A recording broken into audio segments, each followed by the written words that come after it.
Coming up on Philosophy Talk. Philosophers often speculate about possible worlds, ways that things could be. But some of them also believe in impossible worlds, ways that things couldn't be. Alice laughed. There's no use trying, she said. One can't believe in possible things. I dare say you haven't had much practice, said the Queen. When I was your age, I always did it for half an hour a day. Why, sometimes I've believed as many as 6 impossible things before breakfast. The round square, the square circle, is there somewhere they exist? If you try to describe an impossibility, aren't you just going to contradict yourself? I think the world we live in, our world, is impossible. Our guest is Koji Tanaka from the Australian National University. That's impossible. That's impossible. That's impossible. That's impossible. Impossible. It's impossible, I'm afraid. Impossible worlds. Coming up on Philosophy Talk.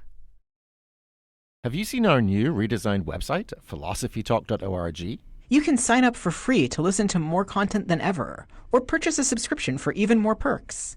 Because we need your support now more than ever. In April, the administration terminated our NEH grant, and we lost $38,000 in promised funding.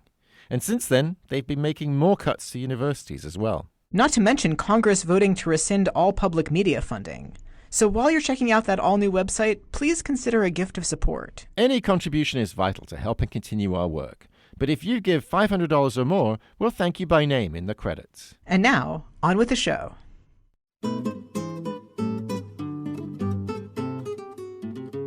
Could there be such a thing as an impossible world? If there were, could we even imagine it? Would contradictions suddenly become true? Welcome to Philosophy Talk, the program that questions everything. Except your intelligence. I'm Josh Landy. And I'm Ray Briggs. We're coming to you from the studios of KALW San Francisco Bay Area. Continuing conversations that begin at Philosopher's Corner on the Stanford campus, where Ray teaches philosophy and I direct the Philosophy and Literature Initiative. Today, we're thinking about impossible worlds. Impossible worlds. You know, that always seemed like a contradiction in terms to me. I totally get it about possible worlds. Like, there's a world out there where I teach philosophy and you teach French. Ah, oui. C'est ça, exactement.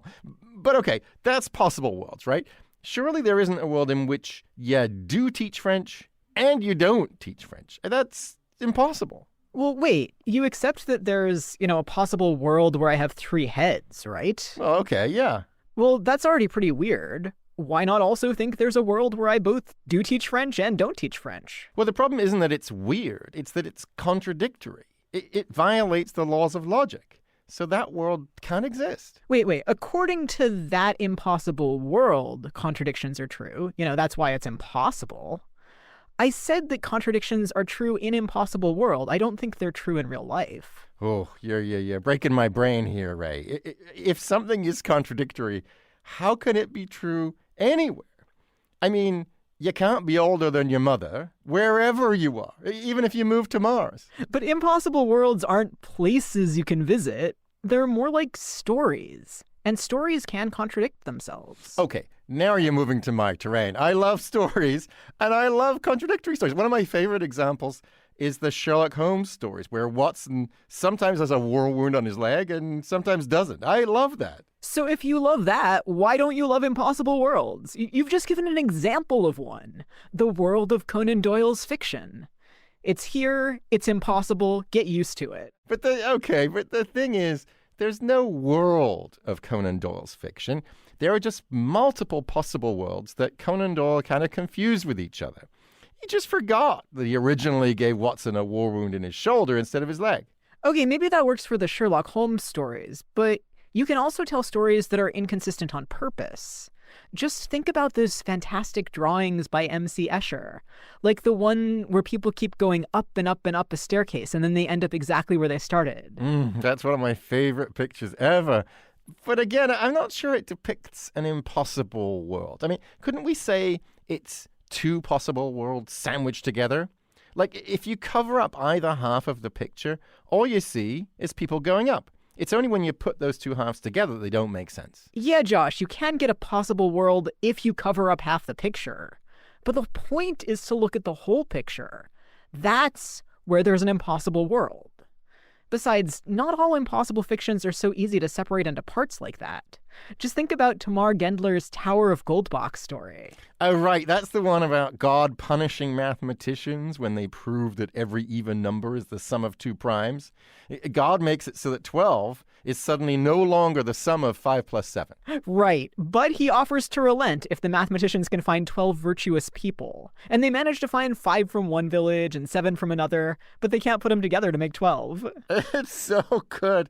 It's such a great story. But I regret to say, Ray, I don't think it proves your point. The fact is, I can't imagine that world. I can't imagine the world of the Tower of Goldbach, a world where 5 plus 7 is not equal to 12. In fact, that's one reason I love the story so much. Well, maybe our guest will help you to imagine it. It's Koji Tanaka, a philosopher of logic from the Australian National University. In the meantime, we sent our roving philosophical reporter, Holly J. McDeed, to think about the impossible worlds of patients with dementia. She files this report. Last I can see the purpose of my life, Bartleby, and I'm content. In Herman Melville's short story, Bartleby, we meet a clerk who one day refuses to do any new tasks. He says repeatedly, "I would prefer not to." My mission in this world, Bartleby, is to provide you with office space for as long as you may choose to remain. Fiction has the luxury to play with reality. Dasha Kipper, a clinical psychologist, says the hapless narrator and his desperate and futile efforts remind her of caregiving for patients with dementia. Instinctually, viscerally, I always thought, my mind would always flash on some of the literature that I read that I think that really captured the absurdity and the banality of being a caregiver.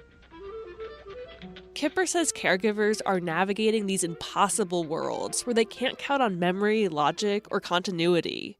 She writes about that in her book, Travelers to Unimaginable Lands, Stories of Dementia, the Caregiver, and the Human Brain. It's almost like a philosophical thought experiment because everything that the human mind needs that make it possible for us to sustain human relationships is now slowly being taken away by this disease.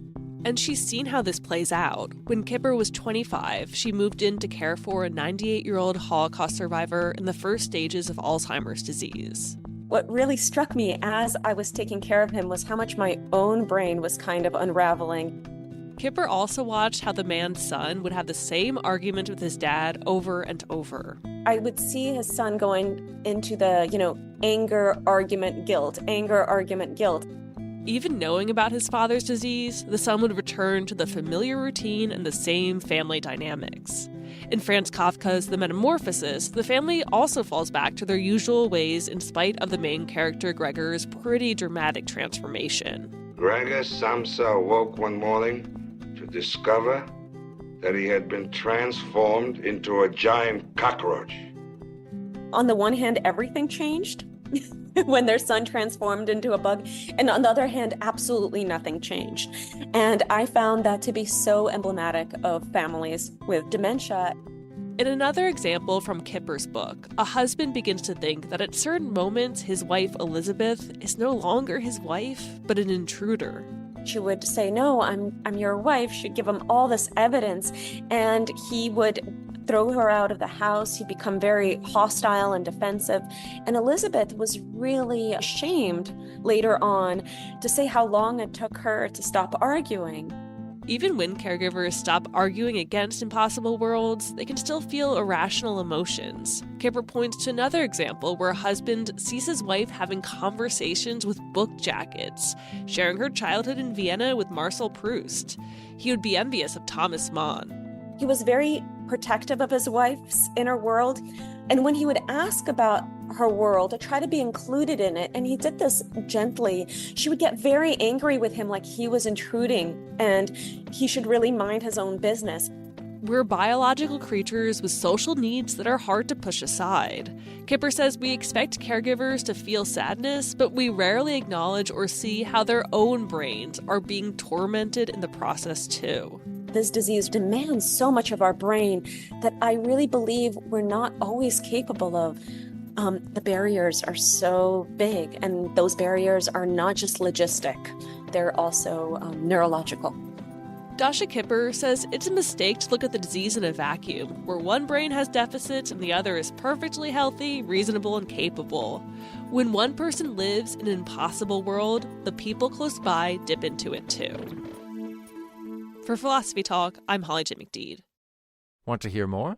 You can find the complete episode on iTunes Music, or for unlimited listening, become a subscriber at philosophytalk.org.